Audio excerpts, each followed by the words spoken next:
Okay, so recently the Federal Court of Appeal has upheld the previous ruling that the Trudeau government unlawfully invoked the Emergencies Act in response to the 2022 Freedom Convoy and violated the Canadian Charter of Rights on freedom of expression and freedom of peaceful assembly.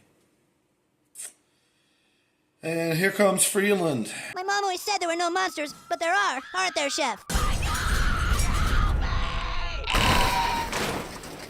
She's asked how she feels about the decisions they made now that they've been ruled illegal twice. And she don't care. She says they made the right call. It seems to single out some of your choices on freezing bank accounts and credit cards as being part of the reason where it's unreasonable in terms of the measures taken by the government. You defended those when you announced them at the time. Do you have any regrets on taking that measure in the light of this decision? Would you have done it differently based on what we've seen from the federal court today? Disgusting. As I said in my opening remarks, we faced, as a country and as a government, an incredibly serious threat. I don't want to minimize the gravity of the actions we took. Neither do I want to minimize the gravity of the threat Canada faced. And to your question,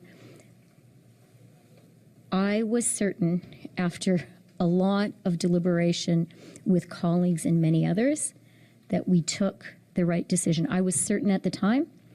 I was certain when I testified before Rouleau, and I remain certain today. Thank you. Well, there you have it.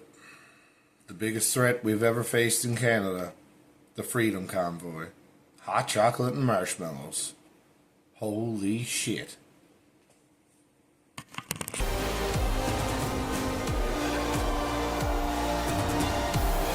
In the last 6 years, Trudeau has changed the face of this country. So that's what brought me here. We're all Canadians, we're all truckers. See CBC show this.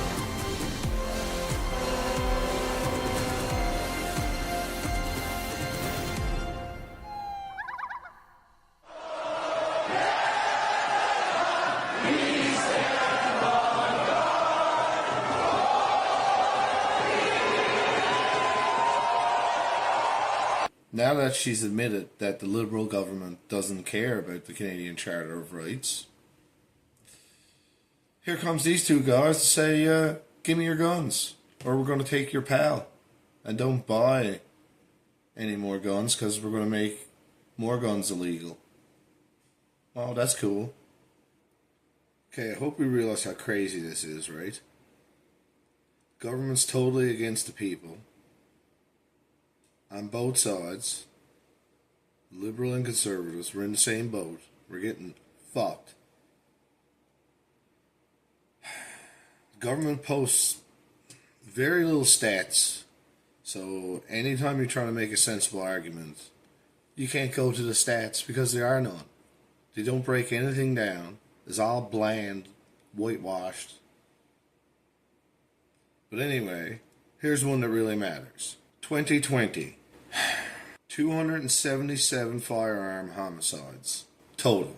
Licensed gun owners accounted for 3.2%. 3.2. Nine cases. 9 cases. Anyway, registered gun owners are not the problem. We got a bail, not jail policy. There's people running around with rap sheets a mile long. You're going to take away the guns from registered gun owners and let criminals run around with assault rifles and bulletproof vests. Make it make sense. Take part of our conditions, there will be consultations about other weapons. And again, I don't want to do the promotion of that, but a lot of people have been talking about it. We know there are other assault weapons not covered by that. There will be some consultations.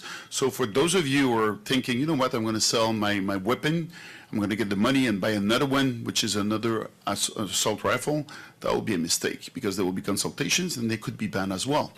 There is a need for compliance. Rule of law dictates that Canadians of all stripes, notwithstanding the region they live in, are in compliance with the criminal code. And any violation of that can lead towards criminal penalties, including the loss of a PAL license.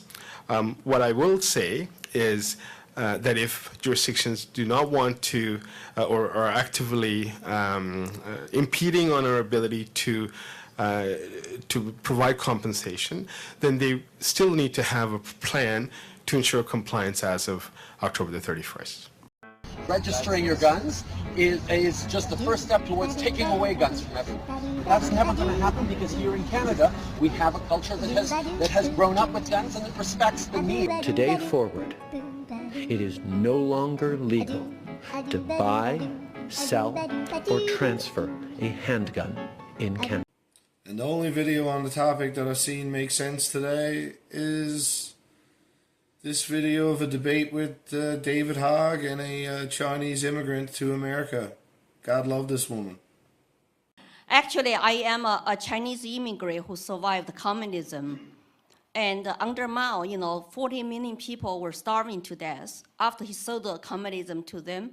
And 20 million people died, murdered during his Cultural Revolution. So my question to you, David, is that can you guarantee me, a gun owner tonight, our government in the US, in DC, will never become a tyrannical government? Can you guarantee that to me? There's no way I can ever guarantee that any government will not be tyrannical. Well, then the debate on gun control is over because I will never give up my guns. Never. And you should go to China to see how gun control works for dictatorship of CCP.